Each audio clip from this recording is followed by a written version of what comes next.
Well, the artists in residence at the Desautels Faculty of Music are getting ready for their latest concert taking place this weekend. A wide, varied program that journeys from the 19th century of Beethoven to a composer born almost in the 21st century, actually. Joined now by two of the artists of the Clearwater Ensemble, Gwen Hoebig and Karl Stobbe. Thanks so much for taking the time, guys. This is so great. First of all, right now you two are about to perform Beethoven with the Winnipeg Symphony Orchestra. What's it like to take that into a smaller sort of a setting? Well, when we play with the orchestra, we have a conductor who tells us what to do. And when we play as a chamber ensemble, we can decide what we want to do. And yes, we don't necessarily always get our way, but it's a much smaller group, and so we have much more influence over how the performance goes. And so it's interesting. It's the two Beethovens will be quite different. How does that change your interaction with Beethoven when you're playing in these two different environments, Karl? Interaction with Beethoven? Yeah. Well, he is kind of dead. So we haven't been interacting a lot with him recently. You're not any sort of seance that you're pulling off? We're not doing that. But I mean, it's as Gwen said, to talk to Beethoven in a as you said, is kind of an interesting thing in doing it with a large group as opposed to a small group. In a large group, you have all of the largeness of the group to kind of inhibit you from emoting too much. You have to stay within a certain structure. Yeah. And when you're smaller, you kind of get to be a little more free. Talk about maybe the similarity that might exist between the two different experiences. What's sort of the common theme of Beethoven that you two both are maybe drawing on in your experiences with Beethoven over the course of just a few days? Well, in a sense, both of these works are relatively early works of Beethoven. They're not going into the late. And so in many ways, the style is fairly similar in that it's young, so there's a lot of life in it. There's a lot of excitement in it. There's a lot of optimism in both of these pieces. One's in G major, one's in B flat major, so they're both fairly light and frothy keys, I would say, and particularly in these interpretations of these two works of Beethoven. And so I think there are some similarities, but it's interesting because the approach of the two performances will be quite different. What is different then, Karl, about these two different approaches that Gwen so beautifully set you up for just there? How come I get the hard questions? I mean, really, what is different? Well, we'll throw it to Gwen too, but what's different for you then? What's different for me? Well, Yeah. that's easy. I'm playing violin Well, in okay, one and that's viola fair in enough. the other one. And that really does feel different. Yeah, I bet. The Beethoven's Fourth Symphony is funny. It's not the First Symphony, but in some ways it feels the most classical. It feels the most like Mozart in that kind of spirit of Haydn and Mozart. And the string trio that we're playing at the U of M, although it is still an early work, to me it feels a little bit less classical. It feels a little bit more romantic, even though it's actually an earlier work. It's a little bit.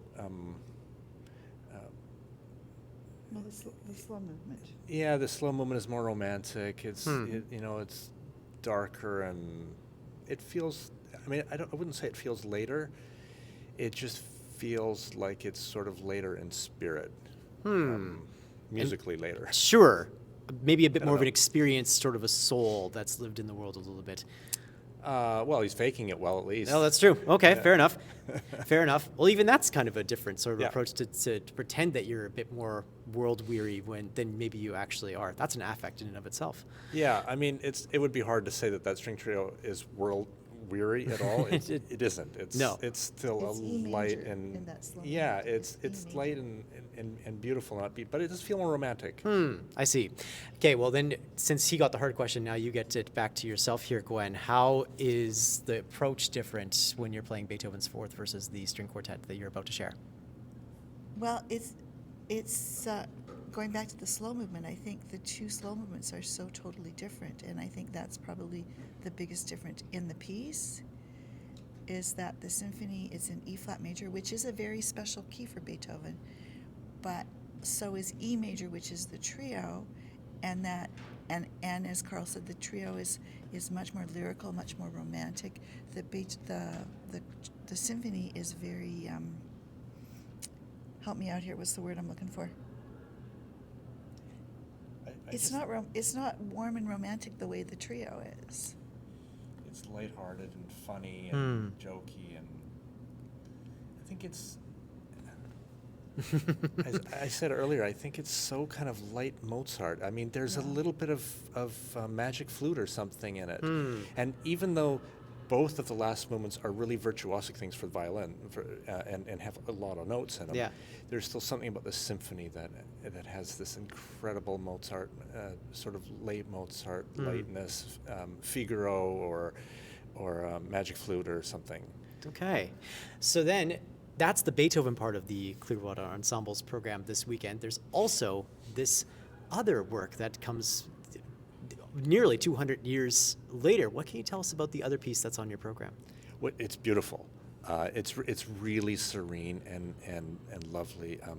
David Moreau's brought it to our attention and programmed it for us, and it's a very gentle, peaceful work, and you kind of get to the end and you think, oh, that was very satisfying. You feel kind of complete after it.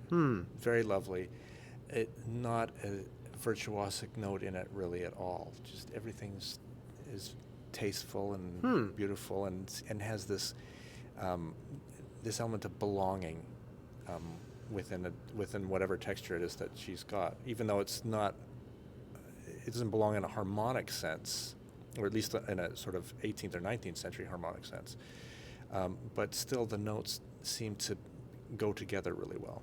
It's not often, Gwen, that when classical musicians share music, that they get to share music by composers from the next sort of generation. What is that experience like, to engage with music by someone, I think, born in 1993, if I recall correctly? Well, I think for us it's, in a sense, a little bit more liberating, because there isn't this tradition behind the performances of it. Like when we play something of Beethoven, or let's say Beethoven, because we're playing Beethoven. So there are so many traditions, and then there are people who are trying to break the traditions, and then you have to make some traditions. But it's pretty much all been said, and yes, you bring your own stamp to it, but it's pretty much all been said. That doesn't mean that you don't want to go hear it again, because it is such great music. Yeah. When you get something like Selena's piece, there's still a whole world of exploration that musicians can do with it, because it does not have the history that a Beethoven has. So that's also very exciting for us. Yeah. What would you say last question to both of you, what would you say that the common factor is between these two works, and what do you think audiences will take away from having seen them programmed together? You go first. They both require 3 players. Profound, succinct. Yeah.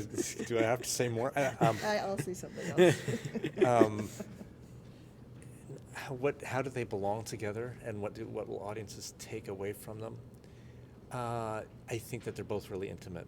They both feel, there's just 3 people, and they're talking to each other, and they're having a conversation within themselves that people get to be a part of. Cool. That's kind of cool. And that belonging theme you were talking about before as well. Gwen, what about for you? What do you think that people will take away from seeing these 2 pieces? I think both of them are incredibly satisfying in their own way, and I think that we as listeners are welcoming different experiences that are satisfying, and I think that these 2 pieces exemplify that. We can't wait for the concert this weekend, and of course for Beethoven's 4th Symphony with the Winnipeg Symphony Orchestra. Gwen, Karl, thank you so much for taking the time and telling us more about it. Thanks, Nolan. Thanks.